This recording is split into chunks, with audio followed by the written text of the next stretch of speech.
First, I want to welcome everyone to our June 7th, 2012 City Council meeting. We thank everyone for coming out. Before we get started, are there any state or county elected officials in the room tonight? Stand up, sir. I want you to get recognized. There we go. There we go. Appreciate your service. Appreciate your service. The mayor's not here tonight, obviously. He's a recent granddad, and we thank God for that. At this time, Ms. Melanie Scales Harris, you have the prayer and the pledge. May we bow our heads, please. Dear Heavenly Father, we come to you just thanking you for blessing us to see this another day that wasn't promised to us. And Lord, we ask that you bless the homeless, the ones that are fighting on foreign soils just to make our lives better, the sick, the shut-in. I ask a special prayer for my mom, a cancer patient, and all the cancer patients everywhere, Lord, that you would give them peace. And Lord, as we get ready to handle the business of the city, we ask that we do it in harmony and in something in all the decisions that are pleasing in your sight. This is my prayer that I ask in your darling son's name. Amen. Amen.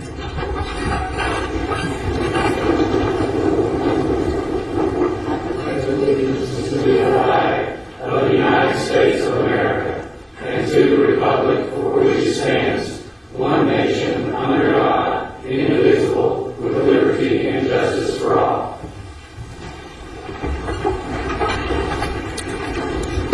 All right, council members, we have our consent agenda. If you don't see any corrections or changes, what is your pleasure? Move for approval. Second. Call roll, Ms. Wright. Mr. Gilly. Aye. Ms. Scales Harris. Aye. Mr. McFarland. Aye. Mr. Smotherman. Aye. Mr. Young. Aye. Vice Mayor Washington. Aye. Our third reading tonight is consider for passage on third and final reading ordinance 12-OZ-11 to amend the PRD for an area located along Florence Road known as Seward Crossing. Move for approval on third reading. Second. Call the roll, Ms. Wright. Mr. Gilly. Aye. Ms. Scales Harris. Aye. Mr. McFarland. Aye. Mr. Smotherman. Aye. Mr. Young. Aye. Vice Mayor Washington. Aye. Consider for passage on third and final reading ordinance 12-0-12, amending section 443.1 special limited event permit concerning beer. Move for approval. Second. Call the roll, Ms. Wright. Mr. Gilly. Aye. Ms. Scales Harris. Aye. Mr. McFarland. Aye. Mr. Smotherman. Aye. Mr. Young. Aye. Vice Mayor Washington. Aye. Consider for passage on third and final reading ordinance 12-0-13, amending chapter 33, water and sewers, section 33-1 of the Murfreesboro City Code, dealing with the minimum monthly water charges and minimum monthly sewer charges. So moved. Second. Call the roll, Ms. Wright. Mr. Gilly. Aye. Ms. Scales Harris. Aye. Mr. McFarland. Aye. Mr. Smotherman. Aye. Mr. Young. Aye. Vice Mayor Washington. Aye. These are our first readings for tonight. First readings. Consider for passage on first reading ordinance 12-0-14, amending Murfreesboro City Code, Chapter 2, Administration, Section 2-76 regarding the Water and Sewer Board. First reading. Mayor, Vice Mayor, member of City Council, the appointment of members to the Water and Sewer Board has been something done by the city manager, and there have been situations where I've come to you all and asked for additional authority in some areas, and this is a situation where I think the position of city manager should not have this authority. It's my recommendation that the appointment to members of the Water and Sewer Board be transferred from the city manager to the City Council. These are residents that serve on the board. They help advise you about policies, procedures, rates, and it appears to me that that is more appropriate a function for the City Council as opposed to the City Manager. So this is a situation where I'd like to hand that responsibility back to the City Council. Council members, is there any discussion? How do you wish to proceed? I move that we honor the city manager's request and approve on first reading. Second. Call the roll, Ms. Wright. Mr. Gilly. Aye. Ms. Gels Harris. Aye. Mr. McFarland. Aye. Mr. Smotherman. Aye. Mr. Young. Aye. Vice Mayor Washington. Aye. New business. Consider for renewal a certificate of compliance for Rabina Jafar at Borough Liquors located at 3210 Memorial Boulevard. This is a biannual requirement by the state for our liquor store owners to be approved for a new certificate of compliance, and Ms. Jaffer has met our requirements. Council members? Move for approval. Second. Call the roll, Ms. Wright. Mr. Gilly. Aye. Ms. Gels Harris. Aye. Mr. McFarland. Aye. Mr. Smotherman. Aye. Mr. Young. Aye. Vice Mayor Washington. Aye. Evelyn J. Robinson and Frank Robinson, L. Robinson, at Murfreesboro Wine and Spirits located at 3016 South Church Street. Ms. Wright. This is also a renewal for their certificate of compliance for that location, and they have also met our requirements. Move for approval. Second. Call the roll, Ms. Wright. Mr. Gilly. Aye. Ms. Gels Harris. Aye. Mr. McFarland. Aye. Mr. Smotherman. Aye. Mr. Young. Vice Mayor Washington. Aye. Pursuant to the provisions of the TCA 6-56-206 and the city charter, conduct a public hearing to consider the 2012-2013 City of Murfreesboro proposed budget. Notice of said public hearing was published in the May 27, 2012 issue of the local newspaper. I now consider the public hearing open. Is anyone wishing to address and make any comments or discussions about the budget? Vice Mayor Washington, Manager Lyons, respected council members, and other city leaders. My name is Matthew Rowe, and I'm a police officer with the City Police Department. And I'm also the president of the local Fraternal Order of Police Lodge. I wish to briefly address you tonight on the news I've heard about the increase in the overall cost of the city employees' insurance. As a city employee, I appreciate the support you have shown us in the past. Your support does not go unnoticed, and I'm asking you tonight to continue that support. Your employees, by not placing any more of a financial burden on them than they already have. When changes in the healthcare were made last year, we understood the rates were going to increase slightly. We understood that in tough economic times, certain sacrifices had to be made. We as city employees adapted to the increased rates, making changes in our personal finances and budgets to accommodate those changes. Now here we are a year later being asked again to sacrifice more. Some of you may not be aware that some of our police officers qualify for or are currently receiving government assistance in the form of food stamps and WIC. Those officers do not qualify, only miss the cutoff mark by less than $100 a month. There are officers working in this department who have to work part-time jobs, some of them working 7 days a week just to make the ends meet. Due to the increased cost of standard of living and increased cost of fuel and other commodities, an increase on employee health and benefits this year would result in a greater strain on the employees. In closing, that I ask that you do not force the employees working for the city to make further sacrifices with their already stretched paychecks. We all have families that are working hard to support and make their lives better. Thank you. Thank you, sir. Any more discussion or comments? And please state your name and address when you come to the mic. Mr. Durkin. My name is Bill Durkin. I live at 2230 Sawmill Street in the beautiful Cason Lane neighborhood, protected by my friends at Station 9. Mr. Vice Mayor, council members and staff, citizens and employees of Murfreesboro. My name is Bill Durkin. I'm a firefighter on B ship with the MFRD and also president of the Murfreesboro Firefighters Association. Pardon me. This evening we are again offered the opportunity to provide public comment on the coming budget. We appreciate the work this requires and thank you for your efforts. We also want to extend our gratitude regarding the city's efforts to correct our dangerously unreliable radio infrastructure. Though our dispatch staff is outstanding, I cannot overemphasize that. The radios and broadcast infrastructure continue to fail us in the field on a daily basis. We will not be safe nor satisfied until this project is complete. Our firefighters are now being tasked with a new range of rescue responsibilities. These highly detailed and dangerous technical rescue activities require a training facility to build and maintain proficiency. The facility must be expedited and built. The purchase of heavy rescue vehicles, though beneficial, is not a substitute for highly trained rescue personnel. Please do not mistake the two. Your most valuable rescue tool is still a highly trained and proficient firefighter. And I'm very grateful to work with these men and women, I tell you the truth. That training requires a specific facility that we do not yet have. Regarding our compensation, yet again, I am obligated to pass on the disappointments and frustrations of my peers.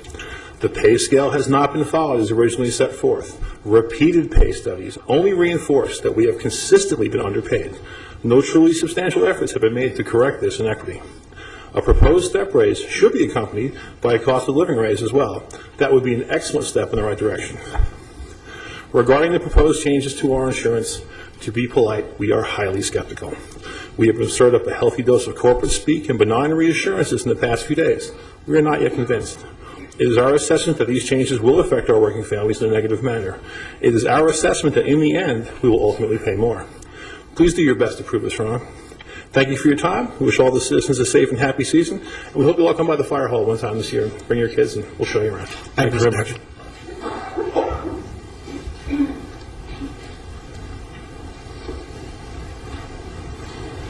Any other, okay.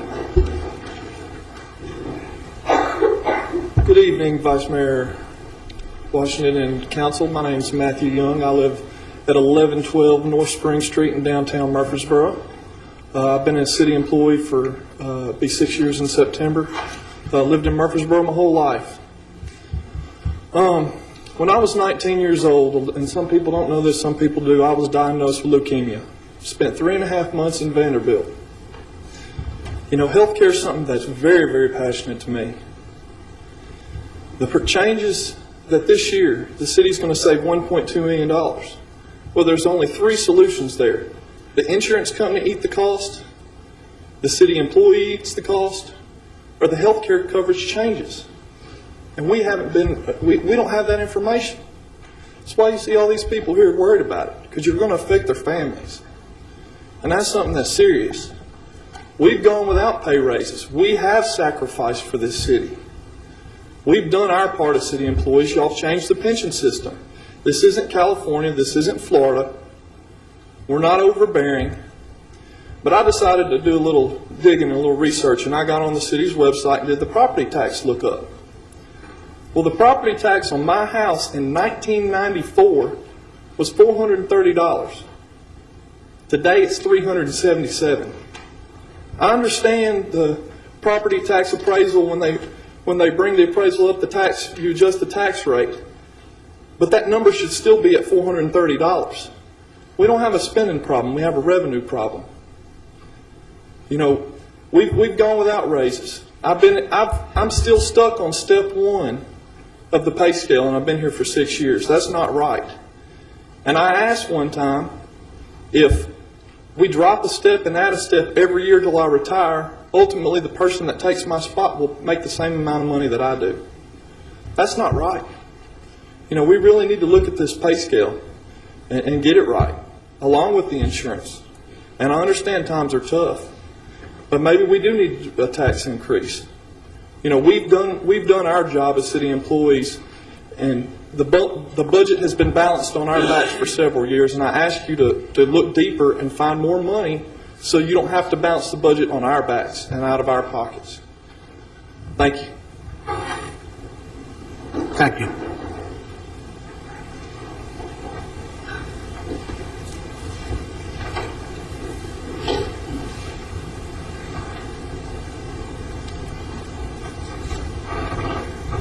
Good evening, y'all. Good You've seen evening. me more than once. Greg Burt, I'm also with the fire department. I'm at 1519 Fowler Street, right here in the city. Station 3 takes care of me, and these fine gentlemen in blue as well. And you're there more often than I care to know. I too have the same concerns. I've had the pleasure of having a meeting with Mr. Cromley and also Mr. Lyons. Karen's been very helpful. But along and short of it is, in these fine and difficult financial problems from federal on down, tough decisions need to be made. We need to find room in areas that we don't like. Well, let's make a tough decision. But as my predecessors on both sides of the House have stated, it doesn't need to be on us. The time for this is over. We've toted this load. We've been kind, we've been pleasant, and now we're telling you it's got to change. That's all I have. Thank you very much for your time. Thank you.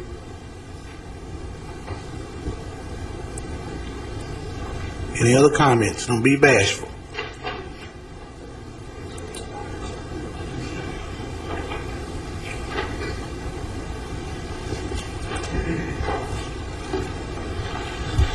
Vice Mayor and council members, my name is Keith Bratcher. I live at 210 Remington Drive. First of all, I'd like to say I'm a lifelong resident of, also I'm a city employee. I'm a Murfreesboro, work for the Murfreesboro Fire Department, a captain there. First of all, I'd also like to say I'm a lifelong resident of the city of Murfreesboro. I'm grateful to be the city of Murfreesboro because they invested a lot in me over the years, because I attended the Murfreesboro City Schools and classes and training I've received through the Murfreesboro Fire Department for the past 27 years. I chose to work for the Murfreesboro Fire Department simply because I like to provide public service and grateful to be able to help the citizens of Murfreesboro. All the employees of this great city, work hard every day to provide great customer service to the citizens of Murfreesboro. It concerns me greatly that our health care plans for the city employees, that there are some changes possibly being made that's going to put more burden on the employees and take money out of the pockets of the employees. I understand that we are in tougher economic times than in the past, and I, like other employers, are grateful that we still have our jobs. In closing, I ask that you give serious thought and consideration on any proposals of changes to the employees' Citizens Murfreesboro health care plan. Thank you, Mr. Bratcher. Anyone else?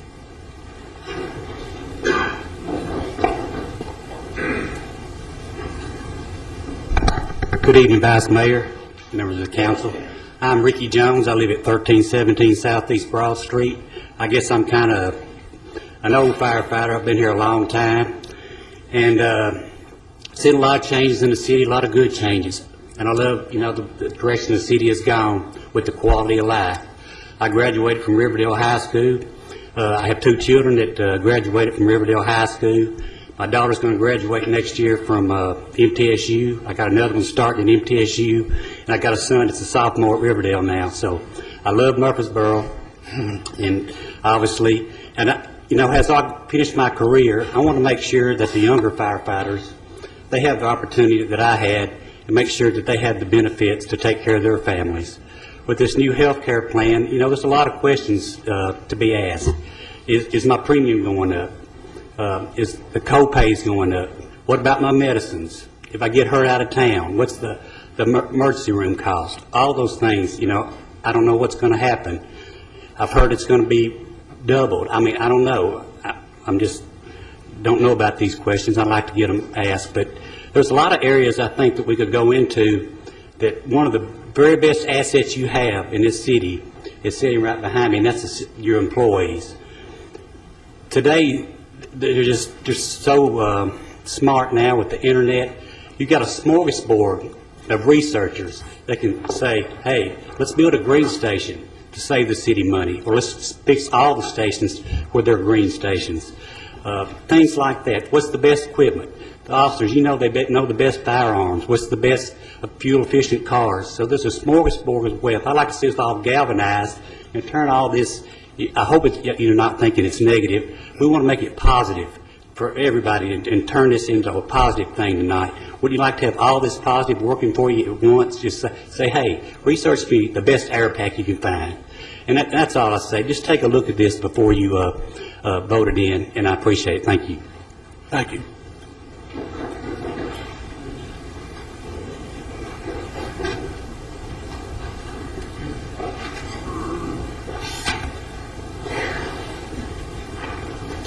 Good evening. I'm Randy Jones, live at 7841 East Golden Road. That was my brother. We've been with the city of Martinsboro pretty much all our life. All of our kin folks have and everything. And one of the things that was concerning me on this health care issue was I'm an elected official of Rutherford County. I'm road board chairman for the Rutherford County Highway Department. And we just got done with our budget. But one of the things that we always look at is what are we doing for the employees to help them without putting something on them that we don't have to. And we also give them a lot of time to look at stuff. We got wind of this health care package, and we really didn't know anything about it, and we still don't know anything about it. And in these days and times, just like my brother was saying, there's families out here, there's people that everybody is trying to make ends meet. And there's a group of people that hadn't even been talked about here tonight. What about your retirees? They hadn't had a raise. I was talking to one of the ex-captains the other night. He's been gone 7 years. He has not had a raise in his pension for 7 years. Now your retirees is going to get this thrown back at them. So the only thing I'm going to ask y'all to do is just please slow down. Health care is a big thing now. A lot of these families have kids and stuff that have a lot of medical issues that you don't know about, I don't know about, but it's going to concern them tremendously. And I know when times get tough, you've got to dig deep. The employees of the city of Martinsboro have been digging deep for a long time, and it's time for them to have a little help. Thank you. Thank you.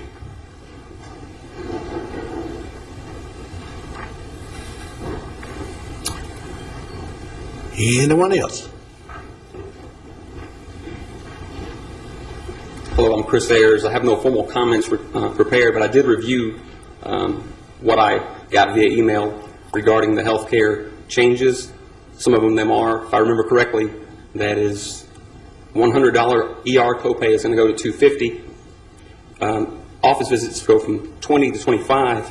So we're seeing increases, but we're seeing some decreases, minor decreases in the costs. That's fine, but if the city's going to save all this money, let's put this back into our pay, our salary. That's my take on the issue. I want to reiterate what my fellow firefighters have said, that the time has come for us to increase our pay. And once again, I work for the Murfreesboro Fire Department, and I didn't have anything prepared, but I wanted to mention that we need to adjust our pay. Thank you.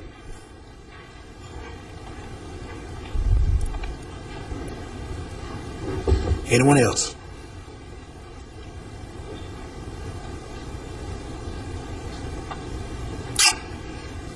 All right. If nobody else wants to speak, we're going to close the public hearing.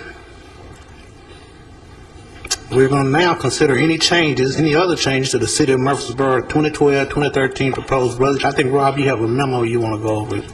Yes, sir. Vice Mayor, if I could, it might be helpful while we've got a group of city employees here, we certainly appreciate their input, is talk a little bit about the communication plan that we're going to have. And Ms. Russell has prepared a quick PowerPoint, it's just 3 slides. One of the things Mr. Jones says is suggested, and we believe in wholeheartedly, it's something you'll find in my budget message, is engaging our employees and getting their input and having them help us make decisions on behalf of the city. And so one of the things that we've done with our health insurance changes is bring together a group of city employees that represent every single city department, and we're using them as a sounding board as we begin to go out to our city departments and explain the changes in health insurance. They've already given us some great feedback and some great guidance, and Ms. Russell can probably very quickly show some of the steps that are coming in the coming weeks and months to help our employees understand what's going on with our health insurance. And one of the things that we know is that last year the city provided step increases, and again this year. When we look at what happened in other Tennessee cities, that puts Murfreesboro at the head of the class with total raises over a 2-year period. So we know we value our employees, and the proof is showing the raises that we've provided. We also know our health insurance program compared to most other Tennessee cities is outstanding. We want to continue to have an outstanding health insurance program. but we also know it's one of the most expensive parts of the city budget. So we're trying to find that balance between providing great care and making sure that we can continue to afford things like raises, new police cars, cost increases in electricity and gasoline. So it's a very complicated picture, and we want our employees to better understand that. So Ms. Russell can talk a little bit about the committee and some of the things that we're going to do to help these employees understand the decisions they'll need to make in 4 months in October when they sign up for insurance. Thanks, Rob. Vice Mayor Washington, council members, I understand everybody's concerns about benefits. There are some changes taking place, and benefits are extremely important to everyone. With the changes that are coming, because they are significant and they're important, it's important that we get all of the information out, but we get it out so that people can clearly understand that material. That's why we have developed a benefit communication committee, and it consists of an employee from each department. And so that committee is really set up for us to educate them first so that they have a greater understanding of the benefits that are to come. And then they can, we're getting their guidance so that they can tell us how to best educate the employees in those departments. And education in all the departments have to happen at different levels and at different times. That's another one of the things that committee is helping us with, telling us how do we parse that information out. As we give that information to that committee, they get overwhelmed, and then they begin to see, hey, this is too much information to give out at one time. So we're putting a plan together to talk about what pieces go first and what makes sense in what order, so that every employee can understand every change and every benefit that's available. So when the time comes, and these new benefits don't take effect until January 1, when the time comes to enroll in open enrollment, they have a clear understanding of what all those benefits are. And then finally, they're the person that employees can go to ask questions, and they can field those questions to Human Resources. Another thing that we have is a calendar of dates to start parsing information out to employees. And next week, that first piece of communication is coming out. That's the PPO brochure, so that employees can clearly understand, what does that new plan look like? What are those rates? How does that affect me now? And so they can begin to understand each change. The following week, we'll talk about the HRA, what it is, how it works, what the benefits are, what the premiums are, and so on. And so we will do that from now until open enrollment, so that everybody has a great understanding of those benefits. And then finally, there is an email address that we've dedicated specifically for benefit questions, so that if employees have questions at any time from now until then, they can email at that address, or they can talk to one of those committee members, and they can email us at that address, and then we can research the question and get an answer back to them. So that's kind of the goal in terms of communication. Ms. Russell, you've got two large departments represented here, the Murfreesboro Fire and Rescue and the Police Department, and they're shift personnel. Would it not be wise to add another couple of people? Because if you're on A shift and your A shift representative is the fire department's representative, he's off. He may be out of town that day and may not be able to correspond verbally with the department people. So I'd look at adding maybe a couple of more from each major department, so that every shift has a representative and not just one police officer or one firefighter for representing the whole thing that represents three different shifts. And and we can certainly do that. The goal is, as we get closer in, there's a couple pieces of communication there. One will be a video that they'll be able to look at online. They'll also be able to take home so that they can understand the benefits from A to Z. And then there's going to actually be a booklet that has all of the information in there, so that by the time they get it parsed out and begin to understand every piece one at a time, they'll have it in its totality. But we can certainly expand that benefit community to add some additional people. Because this communication plan is going to result in a video that employees could watch or their spouse could watch at home. It's going to include print material, electronic material, group meetings, face-to-face meetings, email opportunities. So we're trying to find many different avenues to try to help get the information out. So we know they're interested, and we want to meet that need. So we will work hard at that and keep you updated as that progress goes along. Here again, as a councilman, we're flooded with volumes and volumes of data, and you see that all the time. Sometimes it's overwhelming.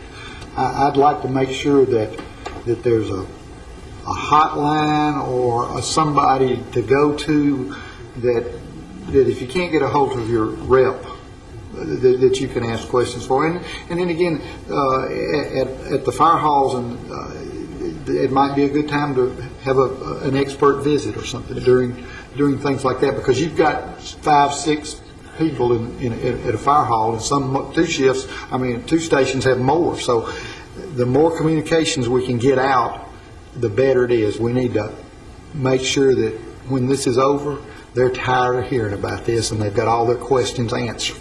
Mr. Godwin and I had that very same conversation. Our goal would be that our employees look at it and say, we understand. Thank you. Are there any other questions or discussions for Ms. Campbell? Ms. Russell, rather. Thank you.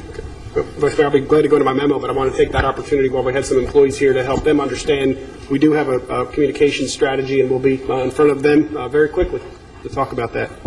You will find in your packet a memorandum from me dated June the 7th, and it's organized in 3 different sections. There'll be changes you've already discussed, items staff has identified since your last budget review, and then thirdly, any other changes that the council would like to make. So I'll go back to section number 1. There are several things that you've already discussed during your budget review. The first were topped out employees. There are 53 employees who are topped out. In the past, we have provided a one-time lump sum payment to those employees. The cost of a 2% lump sum pay adjustment is $49,471.85. If you would approve that, that would need to be added to the budget, and they would be allocated across the various departments depending on where the employee worked. So that would be the first item that we would like to get some direction. You asked for that cost, and it is just under $50,000. And Robert says we need to approve these item by item, I assume, or? Okay. They will then be brought to you back for second reading. We will clean that up at that point. There's one document at that time, Yeah. but the amendments one at a time. Correct. I move for approval on providing the 2% increase to the topped out employees. Second.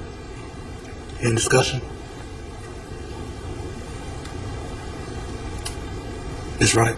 Mr. Gilly. Aye. Ms. Gels Harris. Aye. Mr. McFarland. Aye. Mr. Smotherman. Aye. Mr. Young. Aye. Vice Mayor Washington. Aye. Item 1.2. The second item has to do with part-time employees. The proposed budget already includes a 15-cent per hour increase across the board for all part-time employees. The total cost of this recommendation is $33,562, and that amount is already included in the proposed budget. During budget review, Ms. Harris asked what it would cost for an additional 15 cents. It would be another $33,000 to the budget. So wanted to provide that to you to get some direction. Council members? I think that's appropriate, and I'll move for approval. Second. Ms. Wright? Call roll. Mr. Gilly. Aye. Ms. Gels Harris. Aye. Mr. McFarland. Aye. Mr. Smotherman. Aye. Mr. Young. Aye. Vice Mayor Washington. Aye. Carry on. You've received a request from the Murfreesboro Little Theater to improve the exterior. They're having some problems with the exterior of that building. As you will recall, that used to be owned by the city. When we built the Patterson Community Center, the city's theater productions moved to Patterson. The city was in a position to actually consider demolishing that building. The Little Theater Group approached the city and asked if they could have the building, and we did provide them a lease that gave them the ability to use that building as is. It wasn't long after we had transferred it that they had problems with the roof, and the city did pay for a re-roofing of that building. The Little Theater is paying that amount back. They've since done some work to the electrical system. They've replaced the heating and cooling system, but they do need to do some work to the exterior of the building. While the number that's proposed is $35,000, is a little bit more than they had requested. We know when we start tearing off some of the siding, The sheathing's going to need to be replaced, and we wanted to make sure we would have enough money to cover it. So this was not included in your budget, but they did make the request, and you had some discussion about it, but we did not get direction on it. So I would look to you to see how you wanted to proceed. Mr. Lyons, Mayor. Go ahead. Originally, the request was for $24,000, and they had taken 3 bids to get this work done. From my understanding, that the outside, the squirrels and the rain, and that the outside of the building is deteriorating. They have, with the agreement with the city, they have refurbished the inside of the building, and they take primary care of the inside, painting, electrical. I think they put in a central heat and air unit, and they brought it up to codes, and they've done all this. They're on a shoestring budget, as we all are, and this is a one-time request for, it was actually $24,000, and I think you wisely said it may cost a hair more than we've done, but this is a city-owned building, from what I understand. Yes, sir. No. It's not? Well, we own it, we lease it to them.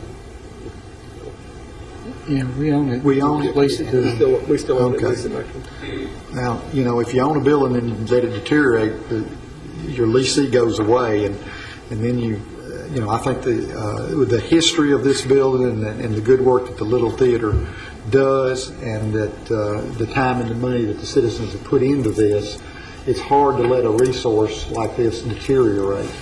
It's a one-time request. So I would ask that that be approved. Second that motion. Ms. Wright, call the roll. Mr. Gilly. Aye. Ms. Gels Harris. Aye. Mr. McFarland. Aye. Mr. Smotherman. No. Mr. Young. Aye. Vice Mayor Washington. Aye. Vice Mayor Washington, may I ask a question? Yes. May we go back to the salaries? Are we finished with all of our salaries? We're talking. No, I'm getting there, I think. Okay. I'll wait. Okay. The next item is Rogers Park Swings. We had a resident approach us and ask if the city could look to install swings at Rogers Park. Mr. Goodwin has taken a look at that, and the estimated cost of the swings is $8,000. Council members, what's your pleasure? In discussion, what's your pleasure? Rob, like we commented during the our work sessions, I want to commend Mr. Goodwin. I think that as we have new parks like Kids Castle and things that come on, that we still can't forget about our older parks like Rogers. And so with that, I think this goes a step in meeting and going out there and looking at it, that there's really, this helps bridge an age gap on something for the younger kids. So I move for approval. Second. Call the roll, Ms. Wright. Mr. Gilly. Aye. Ms. Gels Harris. Aye. Mr. McFarland. Aye. Mr. Smotherman. No. Mr. Young. Aye. Vice Mayor Washington. Aye. Okay, during the last couple of weeks, we did find several other amendments. I'll walk through each of these. The first is actually a reduction in revenue. The finance director received a figure from Murfreesboro Electric for its tax equivalent payment to the city. They advise the amount is $111,916 less than was included in your proposed budget. So this loss of revenue is one of the other items that we'll need to account for. The second item would be a upgrade in the administrative support specialist to department coordinator. This is a request that's come from Mr. Templeton for a couple years, and after we've reviewed the responsibility and the change in work for this individual, we do recommend approval of that upgrade. The total cost is $2,979. Councilmembers, is there any discussion of these recommendations from City Manager Lyons? Pardon? Is there any discussion? Anything any comments you want to make on those recommendations? Okay, we're talking about making an increase in salary here.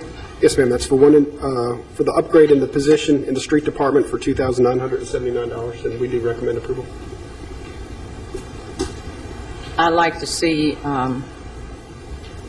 for all salary increase that we have for our new budget to do a study And until this study is done, I would like to see us leave the salaries like they are, other than the 3.5 across the board, the 52 people getting the 2%, and the part-timers getting 30 cents an hour, until we do the new study.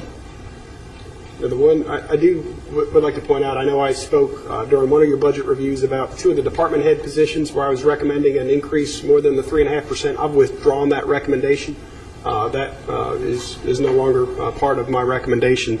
The recommendation of the street department is actually an individual whose duties have changed, and in looking at the responsibilities, Ms. Harris, this isn't just so you understand, is not a situation where it's just an extra pay increase. It's actually a change in job title. And given the workload and the responsibilities, this was one that we thought aligned with what she did and what the job description would be. So it is a little bit different than the other one that we had talked about last meeting. And I would like to know, in the city, who else's job has changed? We receive requests during budget review from department heads when they see potential changes. We'll consult with the department head, with the human resources director, and some of those we're in a position to move forward to, and there's many others that don't get out of the manager's office, and because we didn't see enough of a change. This one in particular, we did see with the workload and how the job has changed, that did match up with the department coordinator job description. As you will recall, when we adopted our pay plan, we had a number of administrative job descriptions. We consolidated that into 5 or 6 standardized job descriptions. So the department coordinator in the city manager's office has the same responsibilities as the department coordinator in the street department or the police department. And so when we look at this individual who is an administrative support specialist, again, one of our standardized job descriptions, we feel that her duties have moved more toward that department coordinator position. So they are taken on a case-by-case basis, Ms. Harris, after review by your staff and the HR director. And I want to make it clear that I don't know this person, and it doesn't matter. I'm just looking at the bottom line. We're talking about an increase of someone's salary of $2,979. Is that correct? Yes, ma'am. Would this person also get the 3.5 step? That all is built into the net difference. Now, we would follow our policy about how people, when they would be promoted, which essentially this is, it would be a promotion. When individuals are promoted, there's a formula that we follow in the policy that factored in. So it's not the $2,979 and then another 3.5%. This is the net difference with the promotion, including the 3.5%. And this also includes Social Security and retirement changes. This would be the net effect of the budget for everything. when was this Burris and Associates pay study done that we're pulling all this information from? What year was that done? The first year we did it was 2002, and it was adopted in 2004, I believe.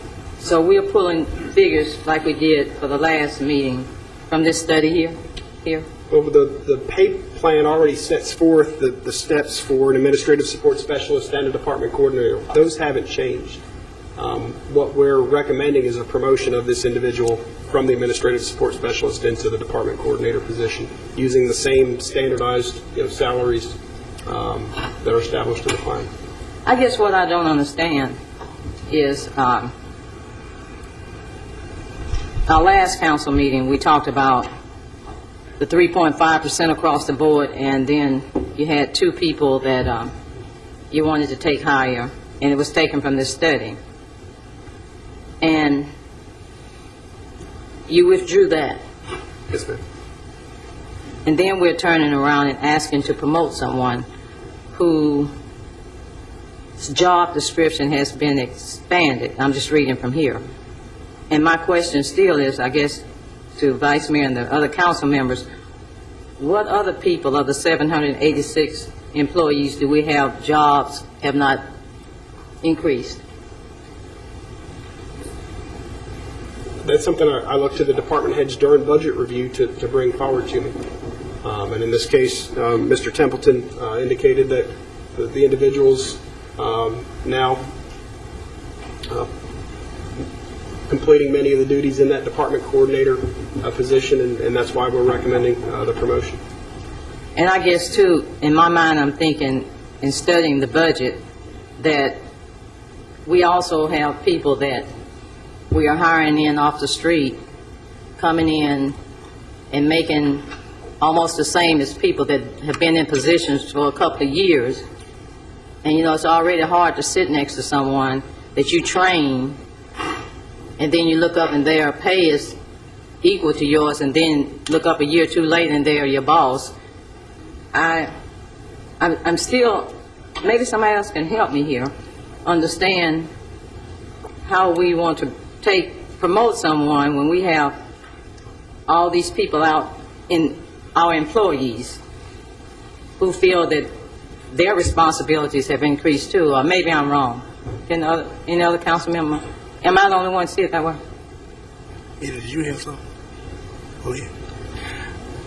I agree with you in some ways on what you're saying, Madeline. The difference that I see, and I'm thankful that Rob withdrew the two requests that he had made, because I do think they singled out a couple of employees, and when we're asking everybody else through very difficult times to sacrifice, that we would take care of it in that manner.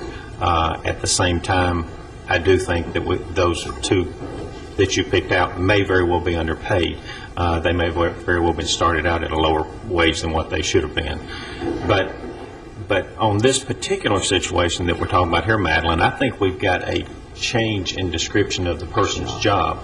And basically, I don't know how it worked its way into the budget, but we're kind of changing the job title, so the position has changed. And therefore, if this position is worthy of $3,000 difference, then, and they've taken on more responsibility, I don't see this as being comparable to the other two.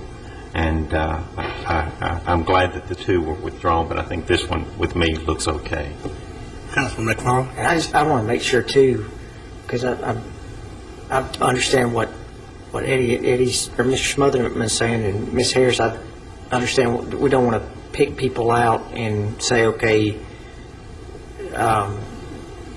you get a promotion, you get a raise, you don't. So I'm understanding that, but this came from Mr. Templeton, so this is something that a department head has come to you during the budget hearing, or during your meetings with them, and said, this person's job description has changed, I want to promote them. So I think that may be this didn't come from you, this came from a department head that... Yes, sir. Okay. That he approved. And I don't disagree with the pay plan. I mean, I have, since I've been on council, I go cross-eyed every time I try to understand the pay plan, and so I think that is something as a council that we are going to have to look at to address, whether it's a performance levels. I don't know, you know, the way in the public or the private sector, my pay plan is whether I do a good job on my past customer, on whether I get more customers. So, and I know that we can't relate that to the public sector, but there's got to be something that we can look at to see what's a better fit than going through scales and steps. And so, so I'm with you on that one. I've had trouble wrapping my hands around that since, but I think, not to digress, that this is, the one thing I do see here is that a department head's coming forward saying this person's job description has changed. The department head's recommending that. And how many, all the department heads, to all of them bring forward recommendations with different people? Is that, and you have to go?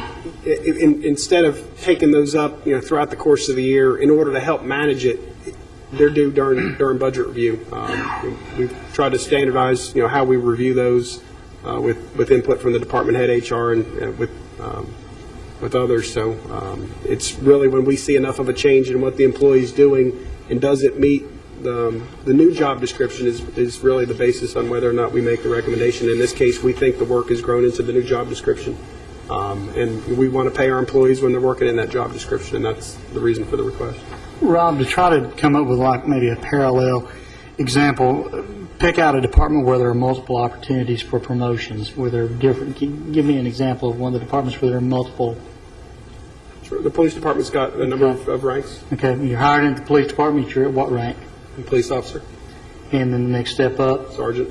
And so if you go from police officer to sergeant, there's a pay change just because you're changing, you're being promoted. This is really no different to me than that same sort of scenario. A person is in a job and they're being promoted to another job as opposed to being given a raise simply with the same job. Correct. Because of changing responsibility. The change in responsibility is made the job evolve into a different job classification. Yes, sir. And I guess my question still is, what other department heads have employees that job descriptions haven't changed? I guess I'm failing to see this because, Mr. Lyons, you just withdrew your request for 2 employees to get more than the 3.5, and the reason you stated that they needed the 3.5 based on the Borough study, and also that they are working hard. And I know Ms. Wright, she was here last night. I mean, she's working hard. So if we're going to withdraw that and just be fair across the board, how are we going to turn around and give somebody else more money that promotes somebody else? I guess what and maybe it's just me, but I think we need to regroup, because I think, well, I know the morale of the city employees is at its all-time low, you know, and if we're talking about being fair across the board, and no disrespect to Mr. Templeton, nor this employee, I don't even know who it is, but I think when we back up and look at things, my question is, how did all this get out of kilter so much? You know, how are all these people underpaid?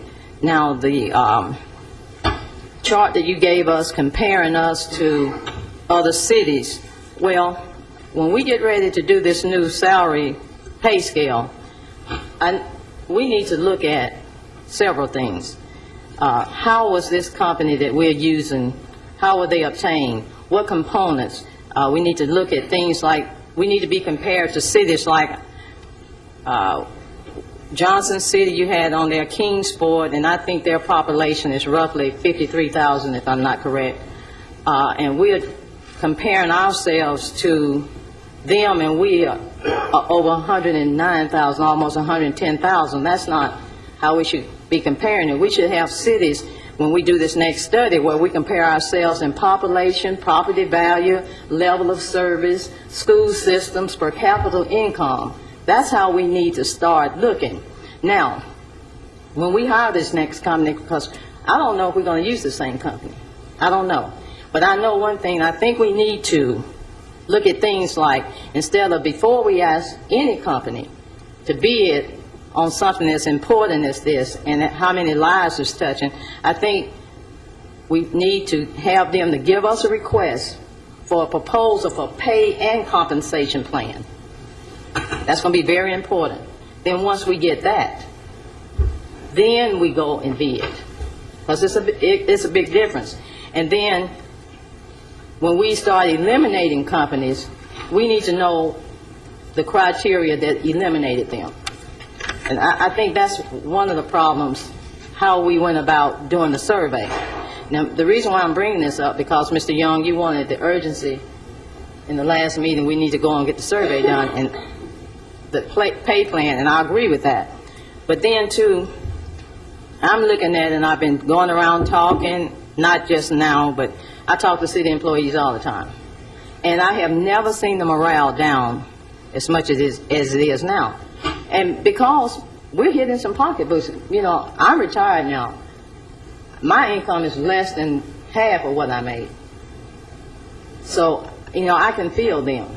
But we are looking at, you know, people are moving here, oh, we're the 8th best city to live in the United States. Why? And the first thing we holler is the hospital, it's the Chamber of Commerce, it's the parks and all that, and it's true. But the reason why people are coming here And we have all these commodities, but it's the employees that is keeping this city running. It's the reason why these people are coming here. And so, and I think that, and they're so disgruntled right now. And I think because sometimes, and this is my opinion, we don't make them feel like they're important sometimes. And I think a big thing is a communication problem. And we need to change the whole complexion of our city. And we need to start with our citizens, starting with our employees. Now, some employees may say, hey, I work at this department, I'm not important. But until I leave this council in 2014, when I leave, one of my goals is to leave this council and this city in a better position than it was when I came. And the way I want to go about doing this, make every employee feel like they're important. You know, I want us to look at this city as a body, a physical body, and we're all a team. Now, in this body I'm talking about, we may have a group of employees, or one employee may say, hey, I'm not important in this city, I'm just the toes on the body. Well, lose your toes and see, won't you lose your balance? Okay, and maybe another employee may say, a group of employees say, I'm not important, I'm just a fingernail on the body. Well, if you take your finger and rub it on your neck with your skin like this, you may not feel important, but you use your fingernail and see what a difference it makes. Even if you feel like you're just a fingernail, you're important. So maybe I'm just going way off on left field, but we got to pull some things together, and I just don't see the fairness. I mean, that's just me. Thank you, Ms. Gill. Question. Go ahead. Mr. Lyons, is there any difference in a department head asking for a raise or promoting a police officer from patrolman to sergeant in this particular case? One of the or a firefighter to a captain's position that is vacant? Essentially, it is the same thing. So if we...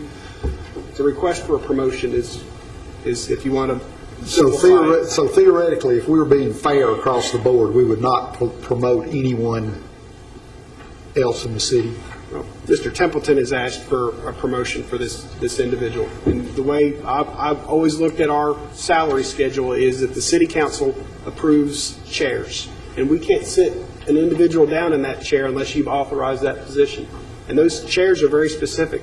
Number of police officers, laborers, administrative assistants. And in this case, Mr. Templeton is asking that the chair be different because the duties are different. And so he's asking for a promotion.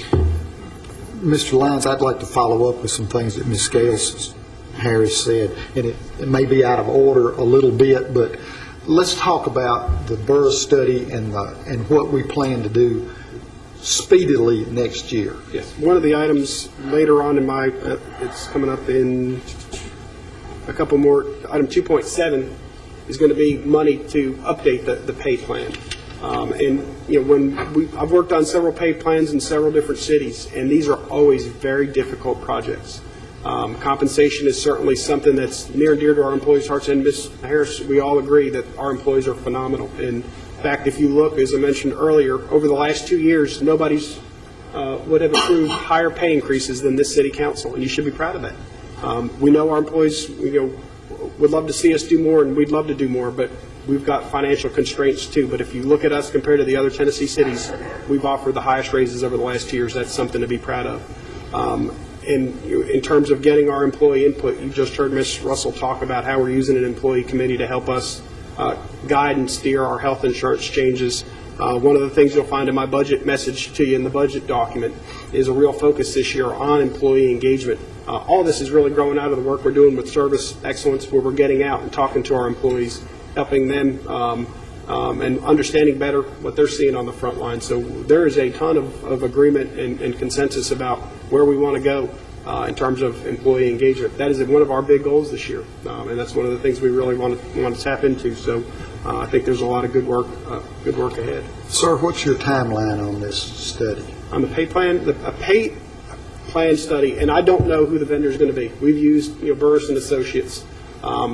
in the Human Resource Department, we've funded money for that employee engagement piece. That is hardwired dollars into your budget. I think there's $25,000 in there to help engage our employees, and that's going to help set the groundwork for where we want to go with pay. We know there's been some concerns over the Burris study. I don't know who's going to do the update next year. You can't start it too soon. The problem with starting it too soon is communities are making decisions about pay, and when you want to do the survey, you want to make sure that you've got the latest and greatest information. Ms. Harris, we agree with you. Looking at the list of cities to be surveyed is something that we're going to need to take a close look at. From one standpoint, we compete primarily for labor here in Middle Tennessee. Overwhelmingly, our employees come from Middle Tennessee, and so the labor market, from some standpoint, is established there. But we are a progressive community. We are a leader in many areas, and we do want to find other progressive cities that are doing things well and look at their compensation. So there may be cities in North Carolina and Georgia and South Carolina that are in the Southeast that are really doing things well that we consider to be peers of Murfreesboro, and we want to include that data in the survey. So we're going to have a blend of the local economy. We're going to have a blend of progressive communities and communities that offer services like Murfreesboro, so that the data that comes back helps us continue to provide competitive pay. If our pay is not competitive, we're not going to attract the best and brightest, and that's not acceptable. We want to continue to attract the best and brightest, and we want to retain the very talented folks that we have. So that'll probably be a wintertime, early spring study, Mr. Young, to answer your question, because we want to be in a position to have that information so that when we deliver a budget to you next year, we will have the updated information. Councilman McFarland.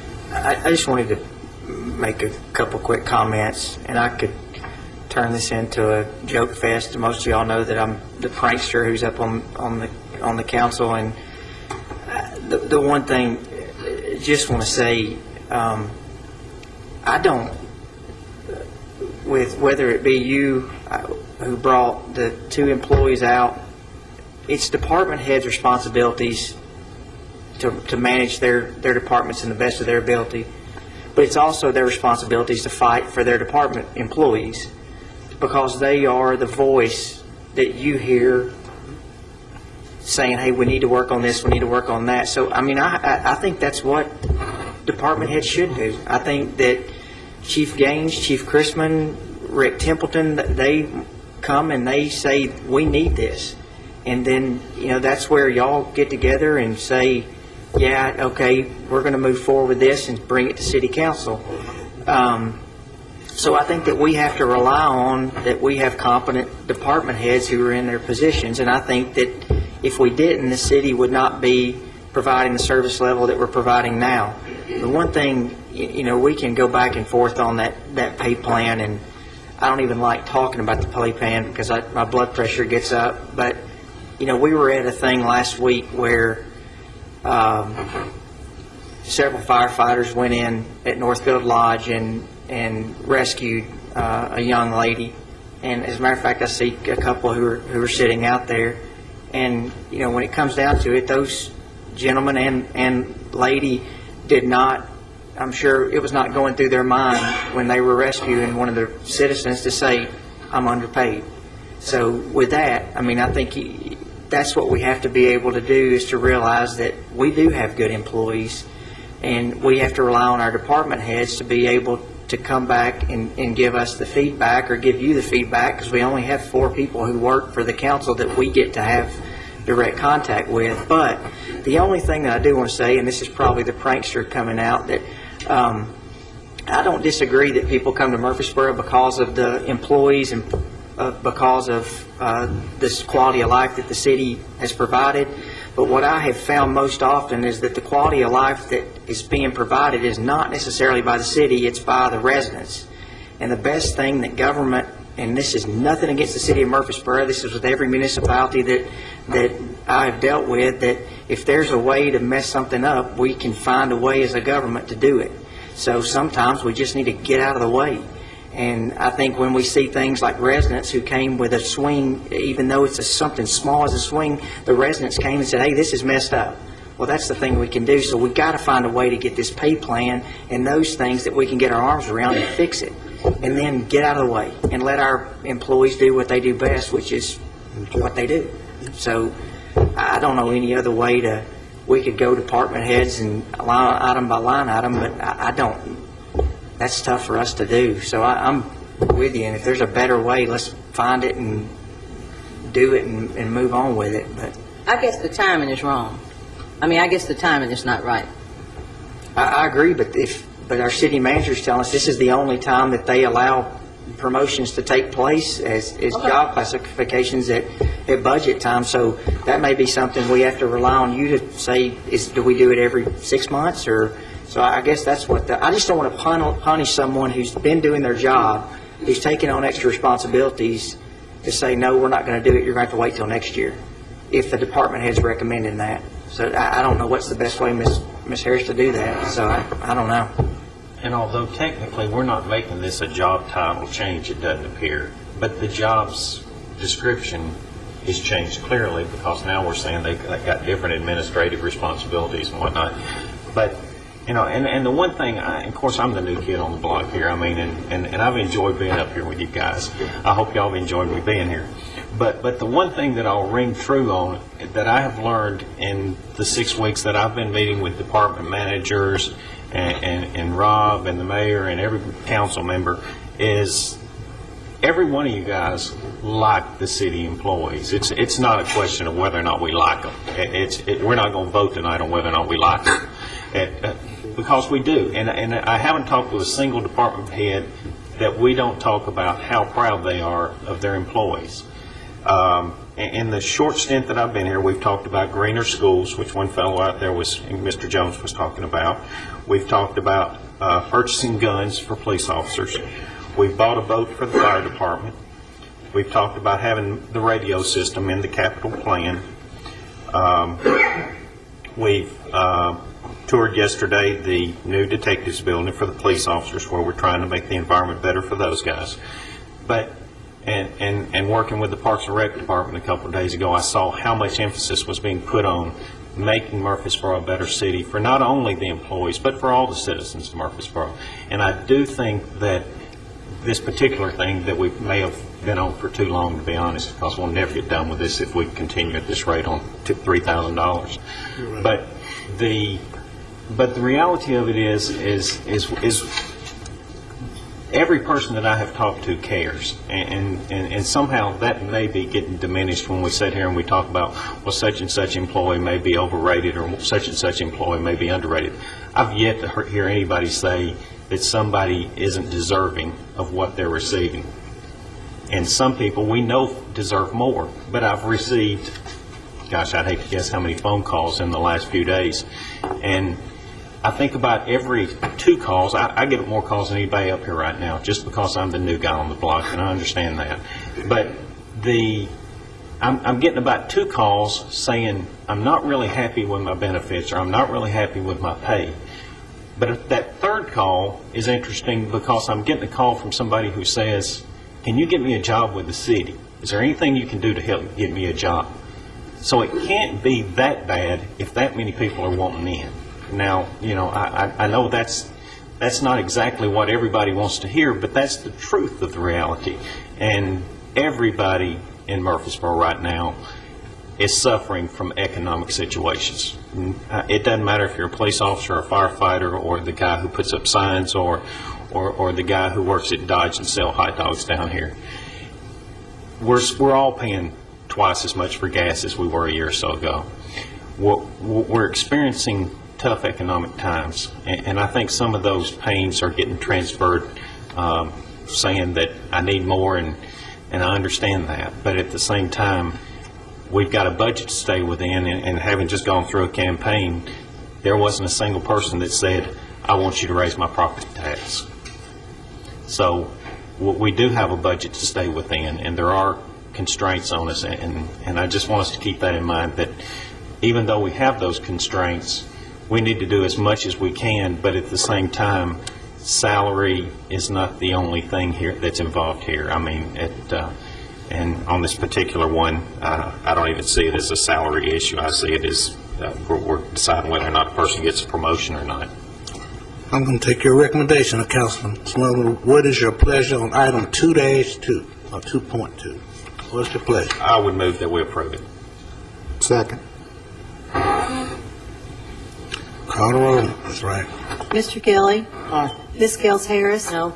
Mr. McFarland. Aye. Mr. Smotherman. Aye. Mr. Young. Aye. Vice Mayor Washington. Aye.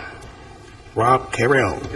Item number 2.3 is a similar situation to what I had just covered in the street department. This one is in the urban environmental department. There is a landscape specialist/inspector.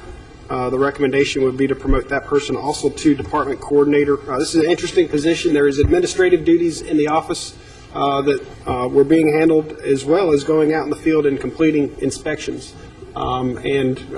What we're recommending is that we take that position and change it to a department coordinator, and then the second, delete a part-time secretary position, and then backfill the landscape specialist and inspector. So essentially what we're doing is taking somebody who's been in the office and out in the field and having two individuals, one that stays in the office and one that goes out in the field. The workload is there, and the net total for this change is $26,637 in large part because it's essentially adding a new position. All right, council members, any discussion on this specific issue, an item? Move for approval. Question. Go ahead, there's no second, you're up. So we're taking two employees. Can you explain it again for me, please? Yes, ma'am. We've got a position, landscape specialist / inspector, who spends part of their time in the office with the paperwork of the office, the surety bonds, the information that needs to come to City Hall for payroll and so forth. But then they'll leave their desk at the office and head out in the field to complete inspections. The work volume in urban environmental has continued to grow as we've added more and more responsibilities to that department. So what Ms. Holloway is recommending is that we actually keep the office person in the office and the field person out in the field to help manage the workload. And an increase in pay of $26,000. No. There's a slight increase to the individual going to department coordinator. That amount for that individual is, well, it's not netted out here. It's a couple $1,000. It's $2,000 to $3,000. Then we would backfill the landscape specialist inspector. Since we're pulling the administrative duties out of that position, we're actually decreasing the salary schedule for that position. So in that situation, because the responsibilities are less, we're lowering the pay. We would fill that position at step one, which is less. When you net all that out, the upgrade to the department coordinator, the deletion of the part-time secretary, and the new landscape inspector at a lower salary, the combination of all three of those factors is an increase to the budget of $26,637. Which includes adding a whole new person. Correct. And deleting a part-time person. I would move that we approve item 2.3. Second. Call the roll, Ms. Wright. Mr. Gilly. Aye. Ms. Gels Harris. Aye. Mr. McFarland. Aye. Mr. Smotherman. Aye. Mr. Young. Aye. Vice Mayor Washington. Aye. The current budget includes money to repair the slides at Patterson Park. We're having a corrosion problem. It did require engineering services. However, we were not able to get the engineering services completed in time to bid that project. So we'll complete the engineering work this year, but we do need to re-budget $32,000 to actually fund the slides themselves. So this would be in addition to the Parks and Recreation Department budget, and I would recommend your approval. In discussion, council members. Move for approval. Second. Ms. Wright, call the roll. Mr. Gilly. Aye. Ms. Gels Harris. Aye. Mr. McFarland. Aye. Mr. Smotherman. Aye. Mr. Young. Aye. Vice Mayor Washington. Aye. Speaking of corrosion, we're having corrosion at the salt barn. The salt barn has got some corrosion, so we need to prep the surface and repaint it. The increase, the budget would be $17,000 for that, and would recommend your approval. In discussion, council members. Move for approval. Second. Call the roll, Ms. Wright. Mr. Gilly. Aye. Ms. Gels Harris. Aye. Mr. McFarland. Aye. Mr. Smotherman. Aye. Mr. Young. Aye. Vice Mayor Washington. Aye. The next item is an advisory one, more than needing action from you. The proposed budget included a revenue line item of $162,000 from Rutherford County for the senior center. The county commission recommended $155,000. Ms. Burt is identifying $7,000 worth of budget cuts to balance her budget. So that item is for your information. We've talked a moment about item 2.7, and that is a classification and compensation plan study. We did not have that included in your HR budget, and we are recommending $5,400 to study the city's classification and compensation plan. We'll be back to you with more information about the details of that, but we did want to include the funding in the budget so that we can do that next year for this upcoming year. Well, I think we've all talked tonight about this study needing to be done, so I would move that we approve this recommendation. Second. Call the roll, Ms. Wright. Mr. Gilly. Aye. Ms. Gels Harris. Aye. Mr. McFarland. Aye. Mr. Smotherman. Aye. Mr. Young. Aye. Vice Mayor Washington. Aye. Building and Codes Department has been working with our IT department about using tablets out in the field. Currently, our inspectors are completing their inspections, coming back to City Hall, and then having to put that information into the computer. Mr. Lilly and Mr. Whitaker have worked together to identify a solution using tablet computers where they're able actually to complete their inspections out in the field online, have all that updated. That should help the development community and be a lot more efficient for staff. The cost of the tablets will be $7,500 and would recommend your approval. Any discussion, Councilman? How many tablets? I think it was, did not have that, and there was one for all of the inspectors, probably about 10. Yeah. And Rob, let me ask you this. Who at that price? I think we've all seen that since the council has gone as close to paperless as we can, we've seen a tremendous savings in man hours, copying charges, paper, and that sort of thing. Do you have a forecast for what you expect to see in savings off of the inspectors going this direction as opposed to the way that they currently report? Yeah, we didn't chase the numbers on that. There'll certainly be the paper savings. To me, the bigger cost savings are going to be in the time because they're having to come back in the field, sit down at their computer, and key all that in. So there'll be fuel cost savings as well? They'll be able to stay out in the field longer to complete inspections as opposed to having to come back in and dump those into the computer. So there'll be a cost savings from a manpower standpoint. I think what you're also going to find is a customer service increase where, you know, like with Ms. Wright, who's waiting on inspections, and she may have to wait till the inspector comes in the next morning. A lot of that they will be able to do instantaneous, so it will help workflow. And with that, I think it would be remiss to not say that I know Mr. Whitaker is back there, but a longtime inspector with the city of Murfreesboro passed away. Mr. Kenneth Mitchell battled a long-time illness, and I know that is something that the whole department is upset about, and the whole city's upset about. So he's a good man. Move for approval. Second. Call the roll, Ms. Wright. Mr. Gilly. Aye. Ms. Gels Harris. Aye. Mr. McFarland. Aye. Mr. Smotherman. Aye. Mr. Young. Aye. Vice Mayor Washington. Aye. The last item I've got involves several miscellaneous personnel costs. We needed $2,000 for Building and Codes part-time salaries, which was omitted in the budget, as well as $7,000 for cable TV overtime. Those were just oversights. There was a change in golf, and then, as I mentioned, the recommendations I made on the pay increases have been withdrawn.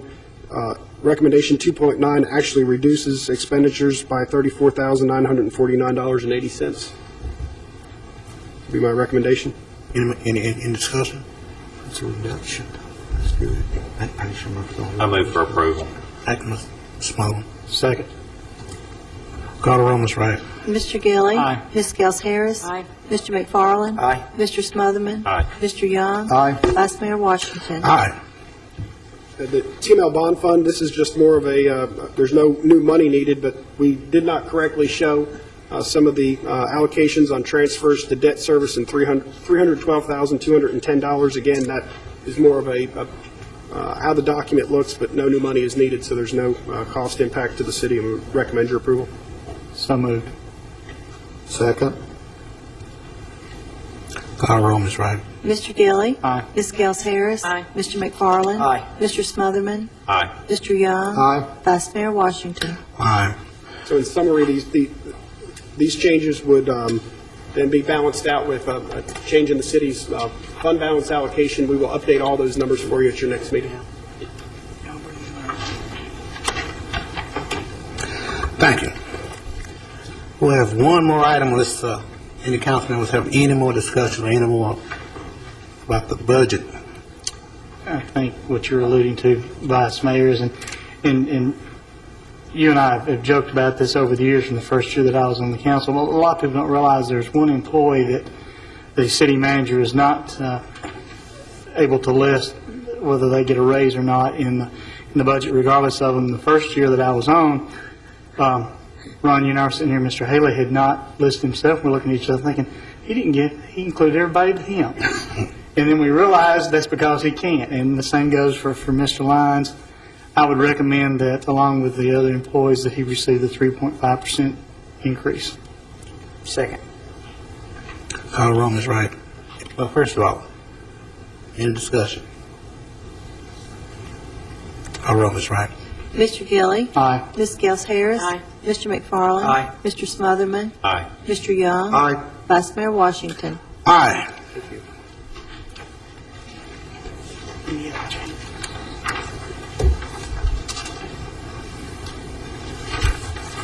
I think the next thing we're supposed to take care of is consider for passage on first reading. Is that correct? Unless there's any other changes, we'll update the budget sheets to include all these changes and have that ready for you in second reading. But if there was anything else the council needed us to work on before second reading, this would be a time to hear about that. All right.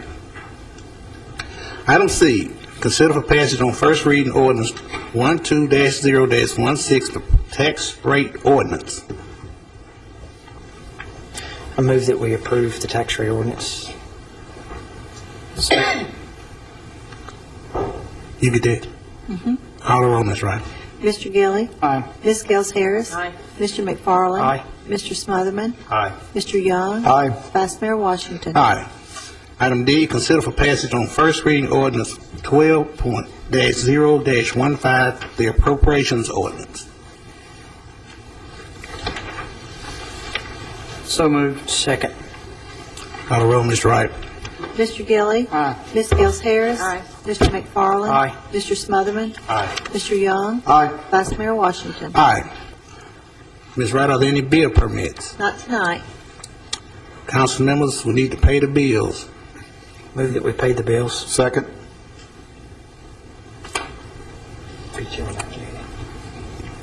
Mr. Gilly. Aye. Ms. Gels Harris. Aye. Mr. McFarland. Aye. Mr. Smotherman. Aye. Mr. Young. Aye. Vice Mayor Washington. Aye. I don't have any board or commission appointments. Is there other business to come before the staff or the city council? From staff, city council, any at all? Mr. Crumley, did you have something?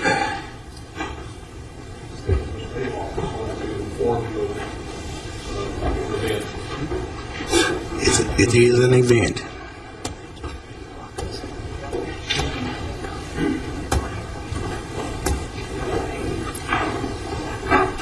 Thank you, Vice Mayor Washington and members of the council.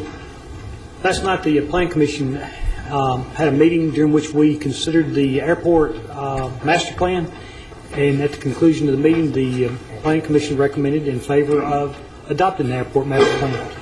This morning, as I was preparing my letter of recommendation from the Plan Commission to the council, I was double-checking my facts, figures, and I discovered that our notice that we ran in February, actually in January, for our February meeting, did not meet the requirements for a master plan adoption.